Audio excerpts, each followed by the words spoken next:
Bienvenidos y bienvenidas a la tercera clase del módulo Libérate de la ansiedad y las preocupaciones.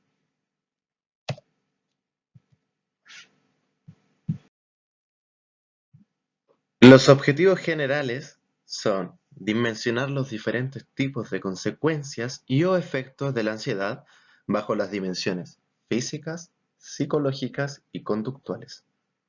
Como también, por otro lado, entender lo que es una crisis de angustia y desarrollar estrategias de afrontamiento. Imagínense qué síntomas físicos nos ocurren cuando tenemos ansiedad. En esta imagen adjuntada se mencionan los mareos, la tensión muscular, dificultad al respirar, la sudoración, malestar estomacal, comezón en pies y manos, dolor de pecho, corazón acelerado, garganta atorada, temblores, sensaciones de frío, la boca seca, entre otros síntomas. La ansiedad, si bien es psicológica, la relación con la sintomatología física es directa, viene acompañada de un efecto físico. ¿Esto qué quiere decir? Que ocurre un proceso de somatización. ¿Pero qué es la somatización? Este proceso de somatizar las cosas consiste en interiorizar nuestras emociones y sensaciones de manera que no le damos importancia a estas emociones o sensaciones. Intentamos evadirlas, poner muros, olvidarnos de ellas. Por ende, ¿qué se ve reflejado? Se ve reflejado en nuestro físico esta sensación. Estos efectos físicos ya mencionados anteriormente. ¿Qué es lo que pasa aquí? Existe una segunda instancia en donde el cuerpo es el que nos avisa que algo pasa. La idea no es tomarlo mal, sino más bien aprender a convivir con esto y entender que su significado es netamente de ayuda, de alerta, de alarma, pero con un fin que es natural y que es óptimo para la supervivencia, que es conservar nuestro estado de bienestar.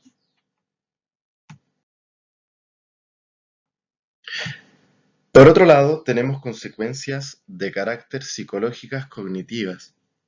El miedo, frío, desesperación, sensaciones de vacío, de extrañeza, de despersonalización, temor a perder el control, sospechas, entre algunas por mencionar. En los casos más extremos, poder tener temor a la muerte, a la locura o el suicidio. Estas consecuencias están basadas en la emoción del miedo principalmente, que está a la base, y desde esta emoción del miedo se desprenden ciertos efectos o emociones secundarias o pensamientos secundarios, como la sensación de desesperación que habíamos mencionado, de extrañeza, entre tantas otras, que puede existir hasta un bloqueo emocional. Como también se pueden originar muchos pensamientos e ideas que le dan cierto sentido o significado a estas sensaciones y emociones. Por otro lado, también existen dificultades para tener atención, concentración, existe pérdida de memoria en algunos casos, nos descuidamos más, una preocupación excesiva de lo que pasa, pensamientos negativos constantes y repetitivos, pensamientos distorsionados de nuestra realidad y también susceptibilidad, entre otros. Algunas personas pueden llegar a sufrir fobia social, un miedo exagerado y constante de actuar de modo humillante o desconcertante en situaciones o actividades sociales. En este punto, cuando las personas llegan a sufrir una fobia social, significa de que al objeto que le atribuyen cierta distancia o miedo es una relación netamente psicológica de origen cognitiva en la cual vamos a centrar la relación de esta ansiedad, de la sensación de miedo, con el objeto que queremos atribuir a la fobia. Por dar un ejemplo muy común, el ejemplo a los ratones son animales que son diminutos, pero que mucha gente le da fobia y es por lo mismo, por la sensación de lo que genera y el objeto, que en este caso sería el ratón, genera una distancia, una relación bastante específica que queda como fobia. Entonces la persona al ver un ratón va a asustarse o se va a comportar de una manera muy distinta a comparación de cuando ve otros objetos.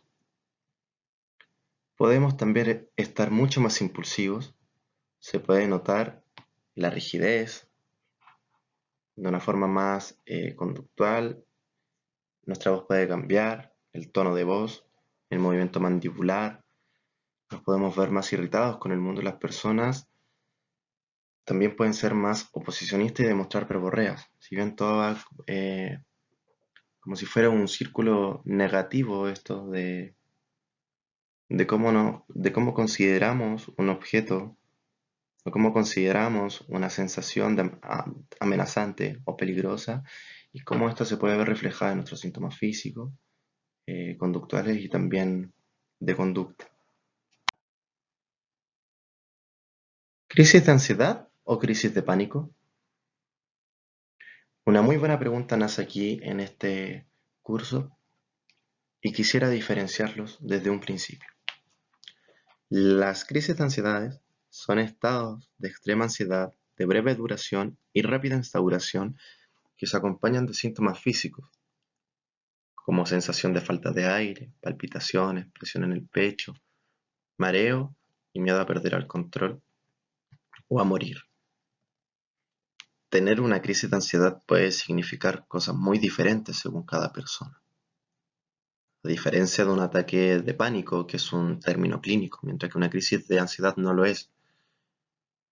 No le quita menos importancia una a la otra, pero la diferencia aquí es que un ataque de pánico es un episodio repentino de miedo o ansiedad intensa y síntomas físicos basado en un peligro aparente y no inminente, y también se caracteriza por niveles de estrés muy elevados. Los ataques de pánico ocurren cuando el sistema nervioso se siente bajo amenaza o en peligro. Puedes llegar a sentir que estás al borde del colapso, con las palpitaciones aceleradas y que te falta el aliento. La sensación puede durar minutos, incluso horas. Los ataques de pánico son ráfagas repentinas de intenso temor o incomodidad que aparecen de la mano de otros síntomas, como ya hemos mencionado anteriormente, que son preocupantes, como la taquicardia, los mareos, caloramiento, sensación de falta de aire. Pese a que los ataques de pánico remiten por lo general mucho más rápido que los ataques de ansiedad, el organismo tarda más tiempo en deshacerse de las sustancias químicas y la adrenalina que provoca un ataque de pánico. Uno tarda un tiempo en volver a sí mismo, a diferencia de una crisis de ansiedad que es un poco más leve que un ataque de pánico y también es mucho más subjetivo en cuanto a su desarrollo o interpretación. ¿Qué hacer si estoy sufriendo una crisis de ansiedad? Aquí van algunas recomendaciones de afrontamiento frente a estas crisis. Como primer consejo, sugerencia o recomendación, siéntate en un lugar tranquilo y cierra los ojos. Puedes escoger un lugar tranquilo en tu casa, un lugar tranquilo en tu sitio de trabajo, en la naturaleza. Tú tienes que ver dónde te sientas cómodo. Distrae tu atención hacia algo diferente. Busca, recuerda, elige, escoge decidir a qué le quieres prestar atención y tiempo en el sentido de que este foco sea un distractor o un calmante a esta sensación de malestar. Visualiza un lugar que te haga sentir bien. Practica el ejercicio de imaginar dónde quieres estar, de cómo te quieres sentir, y anhela alcanzar este ideal en un lugar que te cause tranquilidad, paz, buenos recuerdos, alegría entre tantas sensaciones que puedan generar ganas de querer sentirnos mejor y en confianza con uno mismo. Repítete, las reacciones no son peligrosas. Entendamos de una vez de que estas sensaciones no son malas, no son negativas. Quizás son desconocidas, sí, quizás no nos gusten, pero en su efecto, en su origen, no son peligrosas. Son un mensaje, es una alerta, es una preocupación de nuestro organismo. Procura controlar la respiración todo el rato. La base de este proceso de respiración que se da en todo el proceso de la crisis, ojalá intentar ser conscientes de lo que uno respira en todo su proceso, desde el inhalar hasta el exhalar. ¿Qué inhalamos? ¿Qué botamos? Encontrar la tranquilidad en tu ritmo cardíaco. Respira lento y encuentra la paz. Siente esta atención plena al momento y en especial a nuestro proceso de respiración, que fluya al ritmo que veamos óptimo para esta situación de crisis. Encuéntrate en la respiración.